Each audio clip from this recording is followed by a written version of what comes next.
Hello guys, welcome back to my channel. అందరూ ఎలా ఉన్నారు? రీసెంట్గా ఈ హేమ కేసు బాగా హల్చల్ అయిపోయింది. అండ్ అలానే కామెంట్ బాక్స్లో ఎవరెవరు ఓట్ ఎవరికి వేసారు, ఫ్యూచర్ ఎలక్షన్స్ ఎలా ఉంటాయి, రిజల్ట్స్ అప్పుడు ఎలా ఉంటుందనే దాని గురించి ఒక చిన్న లాంగ్ లెంత్ డీటెయిల్ వీడియో చేశాను. అది కామెంట్ బాక్స్ అండ్ డిస్క్రిప్షన్లో ఇస్తాను. తప్పకుండా వెళ్ళి ఆ లింక్ని విజిట్ చేయండి, మీకు తప్పకుండా నచ్చుతుందని నేను అనుకున్నాను. అదైతే నేను గ్యారంటీ ఇవ్వగలను.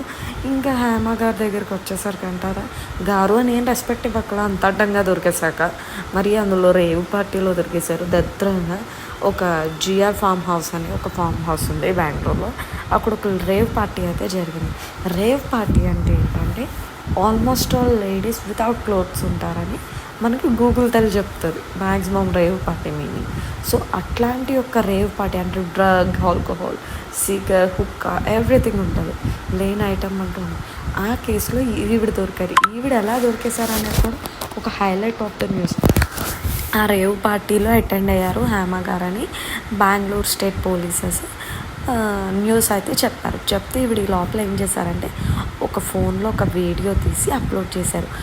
న్యూస్ అంతా తప్పు, నేను ఎక్కడ ఉన్నానంటే హైదరాబాద్ ఫామ్ హౌస్లో ఉన్నాను, ఒక చిన్న బర్త్డే ఎంజాయ్ చేస్తున్నాను, అక్కడ చిల్ అవుతున్నా, మీకు బయట చెప్పేవేవి నమ్మొద్దు, అండ్ అలానే మీడియా వాళ్ళు నన్ను అడిగి చెప్తున్నందుకు చాలా థ్యాంక్స్, అంతా మంచిది, నేనైతే ఇక్కడే ఉన్నాను, ఎందుకు అలా తప్పుడు ప్రచారాలు అవుతున్నాయో తెలియదు నాకు, అసలు ఇలాంటిది ఒకటి జరిగిందని నాకు మీరు చెప్తుంటేనే ఇలాంటి పార్టీ ఒకటి జరిగిందని ఇప్పుడే నాకు తెలుస్తుంది, మరి ఎందుకు ఇలా ప్రచారం చేస్తున్నారో నాకైతే అర్థం కాలేదు అనేసి ఒక వీడియో అయితే రిలీజ్ చేశారు.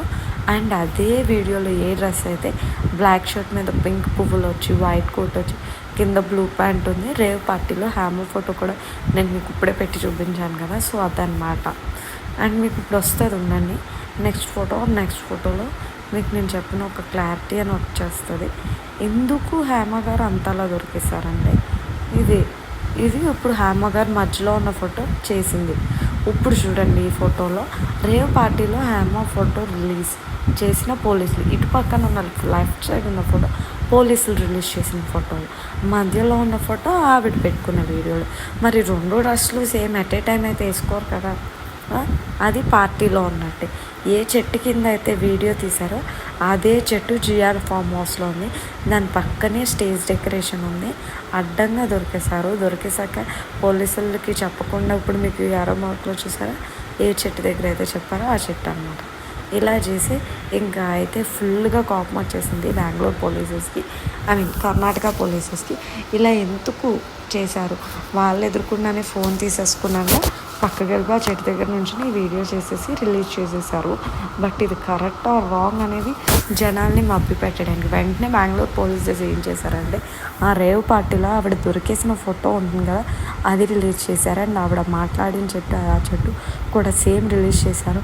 అలా 3-4 అబద్ధాలు ఆడి అడ్డంగా దొరికేశారు.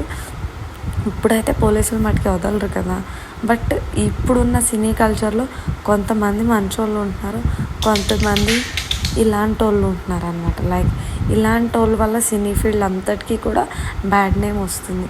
ఈ పార్టీ కల్చర్ అనేది రేవ్ పార్టీలో కిందటి వరకు కూడా షారుఖ్ ఖాన్ కొడుకు అనేది దొరికేశారు. అదొక పెద్ద కేసు అయ్యి పెద్ద కాంట్రవర్సీ.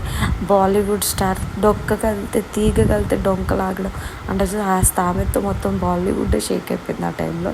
అండ్ అలానే సుశాంత్ సింగ్ రాజ్పూత్ చావు వెనకాల కూడా ఈ డ్రగ్ కేసెస్ ఏ ఉన్నాయని అది చాలా పెద్ద టాక్. బట్ ఎన్నన్నా సరే బాలీవుడ్లో ఉన్న కరణ్ జోహారు, ఈ షారుఖ్ ఖాన్, వీళ్ళంతా ఒక పెద్ద మాఫియా. ఈ కరణ్ జోహార్ అన్నోడే మాఫియా. ఆడికి నచ్చిన యాక్టింగ్ దాని అందరినీ దింపుతారు. అసలు ఎందుకు దింపుతారో కూడా మనకు అర్థం కాదు. అలా జరిగింది. ఎంత మంచి యాక్టర్ సుశాంత్ సింగ్ రాజ్పూత్ అని ఎవరికీ తెలియలేని ఇంకో విషయం తెలుసా, సుశాంత్ సింగ్ రాజ్పూత్ ఆయన ఒక IIT topper, India 7th rank holder. ఆయన ఒక టైంలో అసలు అంత మంచి ర్యాంక్ హోల్డర్, అంత మంచిది. ఆయనకి ఎందుకు అలా వచ్చింది, కేవలం ఈ డ్రగ్ కల్చర్ అండ్ అలానే పార్షియాలిటీ, నెపోటిజం అంటే ఏమీ మీనింగ్ కాదు. మేము మళ్ళీ మా ఫీల్డ్లో ఉన్న వాళ్ళే రావాలి, బయట నుంచి ఎవరు వచ్చినా మేము యాక్సెప్ట్ చేయం, అలా బిహేవ్ చేసే వాళ్ళని నెపోటిజం ఫీలింగ్స్ అని అంటారు. సో ఆ నెపోటిజం ఫీలింగ్తోనే సుశాంత్ సింగ్ రాజ్పూత్ చనిపోయేలా చేశారు. ఏంటంటే సినిమా అవకాశాలు రాక అలా ఇలా అని. అలానే మన టాలీవుడ్లో కూడా ఉదయ్ కిరణ్ స్టోరీ కూడా నెపోటిజం వల్లే ఊరేసుకుని చనిపోయారు. నెపోటిజం వల్ల ఏమవుతుందంటే వాళ్ళకి సినిమాలు రావు. అంటే ఇప్పుడు ఏంటంటే సినిమాలు అయ్యాక ఒక లగ్జరీ లైఫ్ అనేది బతుకుతారు. సినిమాలు రాకపోతే లగ్జరీనెస్ పోతుంది. ఒక నార్మల్ వ్యక్తిలా తిరగలేరు, చేతిలో డబ్బులు ఉండవు, బ్రాండెడ్ క్లోత్స్ వేసుకోవాలి, మరి హీరో అంటే వాటికి ఉండవు. అలా అలా అలా చాలా ఉంది. ఇంకా అసలు చాలా ఉన్నాయి. మహేష్ భట్ కూడా ఇన్వాల్వ్ అయ్యారని కొంతమంది, ఎందుకంటే సుశాంత్ సింగ్ రాజ్పూత్ గర్ల్ ఫ్రెండ్ మహేష్ భట్ కొన్నాళ్ళు డేట్ చేశారని కొంతమంది. ఇంకా అసలు అయితే ఇంకా అన్వాంటెడ్ రూమర్స్ అన్నీ ఉన్నాయి. అయినా Bollywood one of the worst in affairs. Ranveer Kapoor Deepika Padukone lovers, Anushka Sharma Ranveer Singh lovers.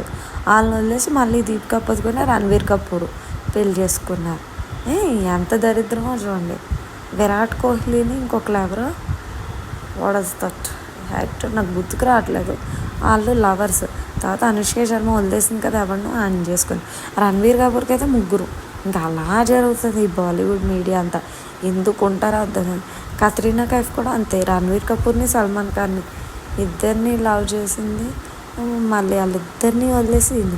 ఇంకా ఐశ్వర్యరాయ్ సల్మాన్ ఖాన్ లవ్ అయితే ఒక డీపెస్ట్ లవ్, వాళ్ళని వదిలేసి అభిషేక్ బచ్చన్ తీసుకుని ఇంక ఇలా ఉంటారనమాట. వీళ్ళల్లో వీళ్ళు ముళ్ళెట్టేసుకుని, వీళ్ళల్లో వీళ్ళు నాకేసుకుని వదిలేసుకుని. మరి సైఫ్ అలీ ఖాన్ తన పెళ్ళికి 10 ఏళ్ళ వయసులో వచ్చిన అమ్మాయిని మళ్ళీ చేసుకున్నాడు.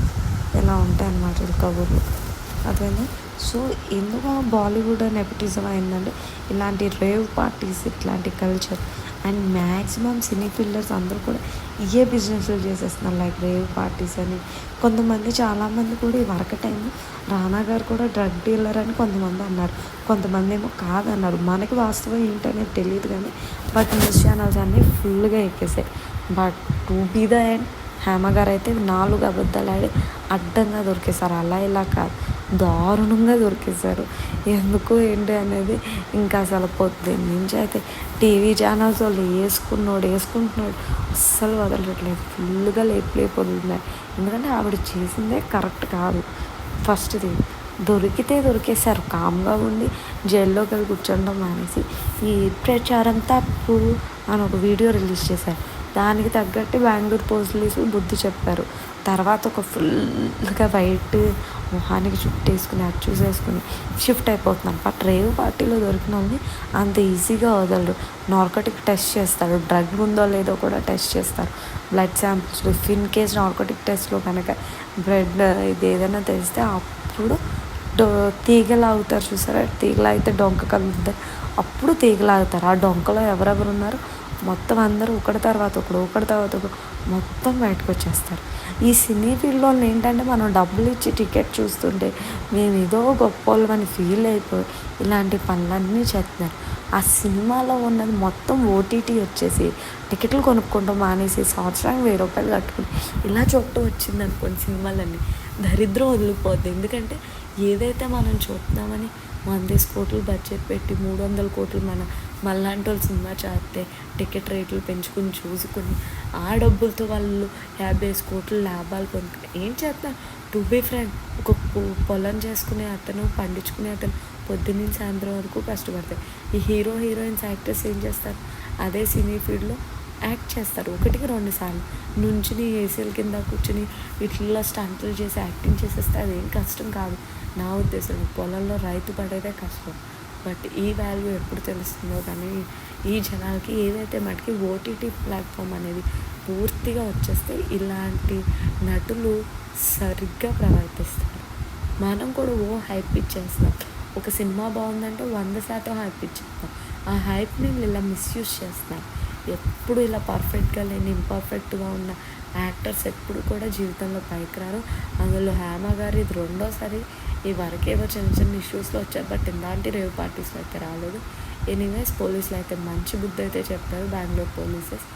అండ్ ఇంతంతా చెప్పాక నేర్చుకు వచ్చింది కదా, నేను ఇంకా పిజ్జా అయితే ఆర్డర్ చేసుకున్నాం. ఓకే, మా బుడ్డోళ్ళు అందరూ ఉన్నారు. దిస్ వాజ్ అయిన చికెన్ పిజ్జా. అండ్ ఇదేదో ఇచ్చాడు, అది ఒరిగానో చిల్లీ ఫ్లేక్స్ అంతే అనుకుంటా, ఒరిగానో చిల్లీ ఫ్లేక్స్ ఇచ్చారు. ఇది వచ్చేసి చీజ్ బ్రెడ్, అదే గార్లిక్ బ్రెడ్, చీజ్ బ్రెడ్ అన్న చికెన్ పిజ్జా. అండ్ మన ఛానల్లో ఫస్ట్ టైం చూసేవాళ్ళు సబ్స్క్రైబ్ చేసుకుని బెల్ ఐకాన్ ప్రెస్ చేయండి. కామెంట్ బాక్స్లో ఉన్న లింక్ విజిట్ చేయండి. అండ్ ఈ వీడియో కనుక మీకు నచ్చితే ప్లీజ్ డూ లైక్ చేయండి, సబ్స్క్రైబ్.